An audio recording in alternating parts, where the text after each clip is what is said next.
Welcome. You're watching Trade Setup. I'm Tamanna Inamdar. I hope you all had a very, very nice and eventful long weekend. It was definitely an eventful long weekend as far as the markets are concerned. So let's take a look at what we have in store for you. I'm going to start with the key factors that you need to keep an eye out on, and then we'll go and elaborate in on them. October is a hopeful month. We've been talking about a possible Oktoberfest, and traditionally it has been a good month for the bulls. In fact, the Nifty has given positive returns in 9 of the last 10 years. So there are hopes that the mood will definitely change after a fairly tough September, and it should be a good month. Important week as well, things to watch out for. The RBI's Monetary Policy Committee will be meeting this week from the 4th to the 6th. The broad expectations are that we're going to see another pause on rates. That would be the 4th time in a row if that happens. Over the weekend, the US government shutdown, which was giving a bit of grief, was averted. That crisis averted for now, but again, actually, they've kicked the can down the road. So we're going to hear the story once more, perhaps in a month and a half. The auto numbers were out on the 1st of October, and 2nd was a holiday because of Gandhi Jayanti. So there'll be some focus on auto numbers today. In fact, you will be hearing from Maruti Shashank Srivastav on BQ Prime later today, and in just a short while, actually, after the show. So stay tuned for that. But the auto numbers are important because it's been the 2nd month in a row with highest selling numbers as far as passenger vehicles are concerned. In fact, passenger vehicle sales in September were 363,733. So there has been pickup there. Hope for the festive season, which will kick off. It's traditionally a good quarter as well. And two-wheelers seem to be reviving as well.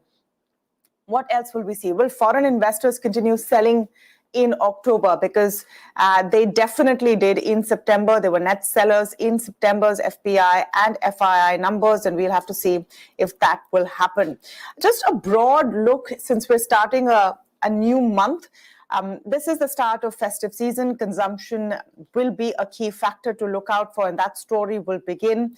It's traditionally a bullish month. Monsoon figures which came in have been near normal, and that's a huge relief. We also saw very good GST collection inflows coming in. So that sort of sets the pace in a macro perspective. But let me come to the F&O space, where index futures were seen covering short positions. Nifty and Bank Nifty bounced back from key levels, and indicative weekly ranges shifted higher. Agam is joining me for more. Is it looking positive so far, Agam? Yes, it may have been a little bit of surprise considering we saw a lot of weakness last Thursday. That was the big expiry, big monthly expiry. But after that, we did see a substantial amounts of shorts covering when it comes to the index futures. So we in fact saw unwinding in the new series going in when it comes to the Nifty and the Bank Nifty in terms of their open interest. Do remember, rollovers last Thursday were towards the short side, and on Friday we saw a lot of those shorts being covered, and now that actually leads us to the question of whether or not we can in fact see rather strong October going in. As far as your index futures go, starting off the Nifty, we did see an unwinding of nearly 3%. Bank Nifty futures also declining, the open interest declining by around 4.5%. So there certainly is a lot of covering coming through. In terms of the range too, when it comes to the Nifty, that has moved slightly higher by about 100 points. So earlier we did see a lot of traction, the range between the 19,007 to 19,005, and that's moved higher to around 19,800 and 19,600, indicated by open interest in the respective calls and puts. And that's exactly where we've also seen a lot of writing coming through. As far as Friday is concerned, mind you, this is the weekly expiry, so this is the 5th October expiry.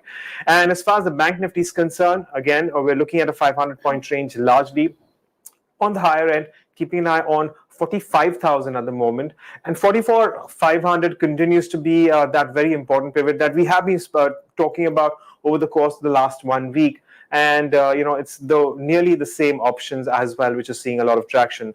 So on the whole, we may see a little bit more consolidation as far as the Bank Nifty is concerned. A little more strength is expected as far as the Nifty goes. Okay, so on the F&O side, that's what you need to watch out for, and it's looking better and less volatile maybe than September so far.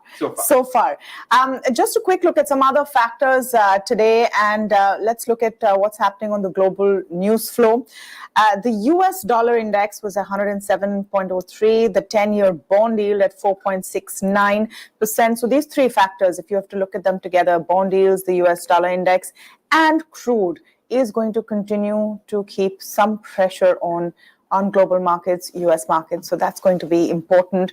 Just specifically on crude, though, we've had crude ease off over the last couple of days and since trade. So Brent was down 0.39% at 90.36 per barrel. NYMEX down 0.37 at 88.49. Other factors, GIFT Nifty was flat at 19,759, and Bitcoin was down 1.25%. US markets, the Dow Jones closed down 0.22%, S&P 500 pretty much flat. But it's going to be an eventful week ahead as well, starting today. So let me look at what's happening today. JSW Infra lists. There's some interest in JSW Infra. That IPO was subscribed 37 times. So something to watch out for. A lot of buzz about whether this will list in a premium. There was a whole grey market rate going on. So JSW Infra can be watched out for. Today, the manufacturing PMI data will also be out. October 5th, we will see the services PMI data will be released.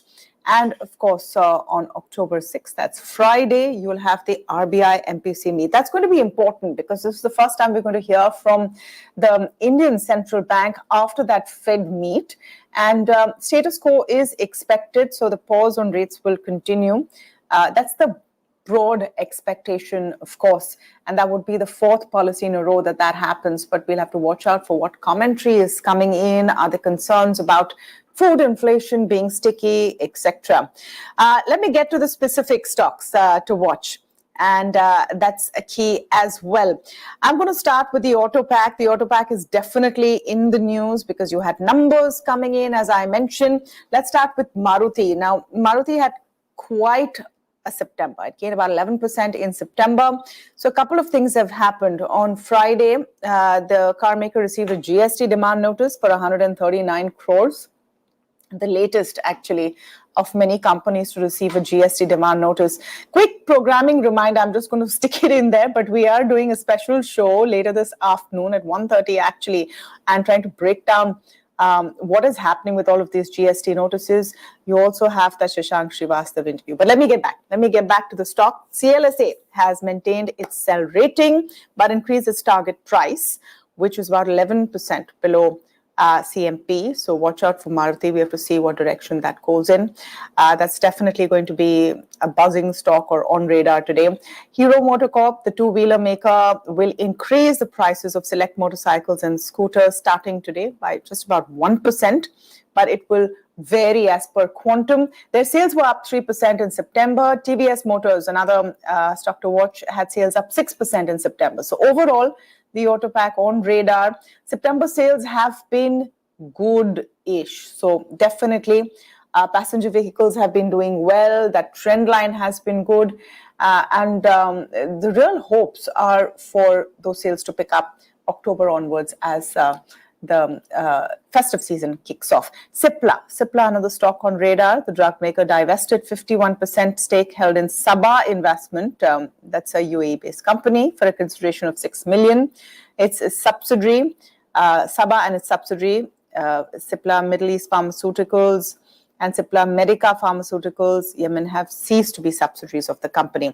JSW Cement, newspaper reports this morning actually. Company is in initial talks with Germany's Heidelberg Materials to acquire their 13.4 metric ton cement business in India. Their annual manufacturing capacity of JSW right now is 19 metric tons. So that's an important one. Of course, Vedanta. How can we forget about Vedanta? Big news coming in on Friday itself after a lot of buzz about a demerger. That announcement did finally come in. They've announced a demerger of businesses into 6 listed companies. So some of those details are out. The company will demerge businesses into aluminum, oil and gas, power and steel, and metal companies. So specific verticals. And for every share held in the company, shareholders will get 1 share of each of the 5 new entities. That timeline is looked at between 12 to 15 months. And we will see how, of course, the stock reacts today. Just a couple of more, actually one more. Kalpataru Projects International, I would add that. The company bagged power transmission and distribution orders worth 552 crores in Indian and overseas markets, and buildings and factories business orders worth 464 crores in India. So yeah, those are the stocks to watch. Just to wrap up, it's an important month because a lot is going to happen. We've talked about this week, but remember next week onwards, Q2 numbers start. Corporate results is going to be the next big trigger. And we could see some of that anticipation come in today as well in trade. But that's all from me for now on Trade Setup. Thank you for joining us, but stay tuned. So much more coming up today on BQ Prime all day.